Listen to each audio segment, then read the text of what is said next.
let's see here. Is that there? Is it can you see? It is there indeed. Okay. So we're Diligentiam, and we have a branch of our company called Diligentiam Digital, which helps design blockchain solutions for the small business area, and our engineers will help them, get on a platform like Simba.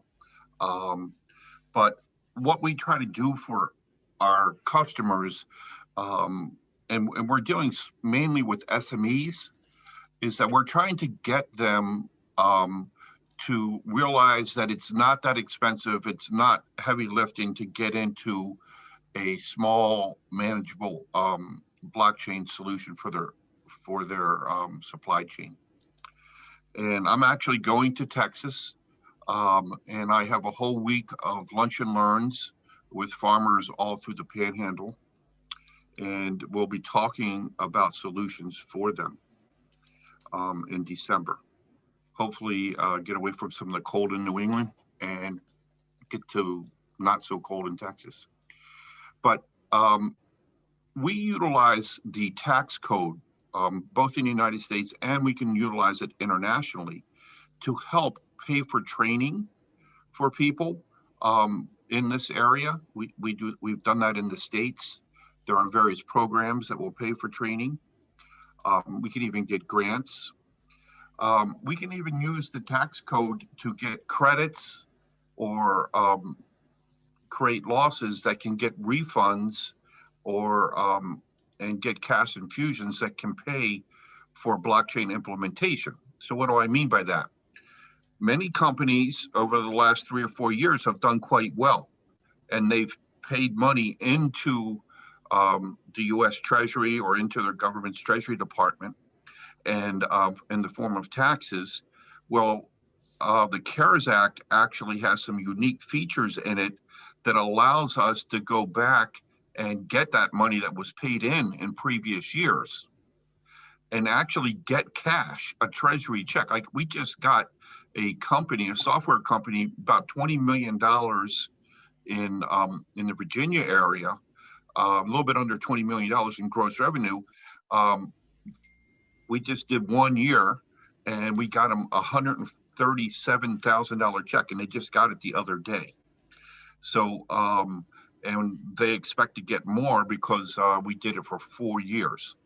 So that's a good amount of cash infusion for them, for the owner. That a lot of these companies are pass-through entities, and it really passes through to the individual owners, and it really can help their own personal tax returns and help them create wealth and so forth. We do a lot of structuring, without getting into it, creating separate entities to handle supply chains is something that's very wise to do from a risk management point of view, but also from a financial point of view, because you're creating a significant event that allows you to step up value of your IP, maybe step up value of your assets. And of course, that will help you improve EBITDA in case you wanted to go out there and get some additional financing. Or if you want to get banking financing, we'd help you there as well. So we're working on blockchain, for the SME space. We want to work in a supply chain, and to make this be a turnkey solution, we work with people who are doing sourcing for resources. So guys, we know what's going on with the shifting in China and so forth. We know that people are realizing they need to get at least redundant supply chains, or maybe they're beginning to realize that they need to move their supply chain. I've read surveys of small businesses on the West Coast that are looking to move their supply chains around the globe. So sourcing is very important for materials. So we do have sourcing partners, and we'll help get materials routed successfully. and inexpensively as possible. Of course, you guys, I don't need to talk to you much about this slide, but the visibility and the security is all very important. In the supply chain, many of our customers are using robotics, picking, sensors. All this information we designed to bring over the blockchain to give them some visibility into this as well. Business intelligence, we use data analytics to determine trends, to help them in the market space, especially in the forecasting end. Today, forecasting is very challenging because nothing's the same. You can't use historical trends.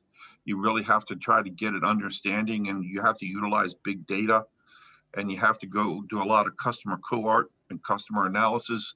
And we have the skill sets to do that with data analytics, so we can get more predictive forecasting models. So I'll skip on that one. Let's just talk about optimizing the process and enhance the business process. We go into a lot of businesses in the SME space, and what I mean by SME space is roughly 5 million to 50 million, but it can get up to 150 million. We go into a lot of small businesses, and they're not organized well. They're not structured well.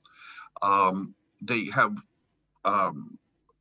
multiple confused product lines, and we'll go in there and we'll develop processes, lean management processes. We'll even take certain products and create entities for them in that area, and to give them more focus to sell products better.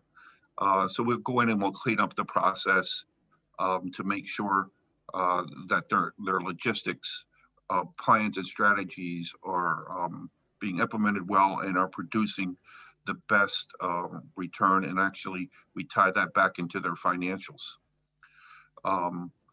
We do business evaluations, IP evaluations. Those are all very important in helping get banking financing. We work with several banks to get financing for our small clients to help grow. We do fixed asset appraisals where we can go in and appraise assets to help and appraise IP to help get better financing and more investment capital. So that's it in a real nutshell. Of course, everything I talked about is a little complicated, but it's worth doing. And I just want to tell you that I know a lot of you are small businesses, and I know that you have accounting procedures in place and so forth. You just make sure they're aligned with your goals to help you in your journey to get to grow your business. And if you want to sell it, I want you to know that we're here to help you. And I've even hired people who are QuickBook and accounting that'll go into the QuickBooks or go into the various accounting packages to restructure them to help you sell as well, and cleaning them up as well.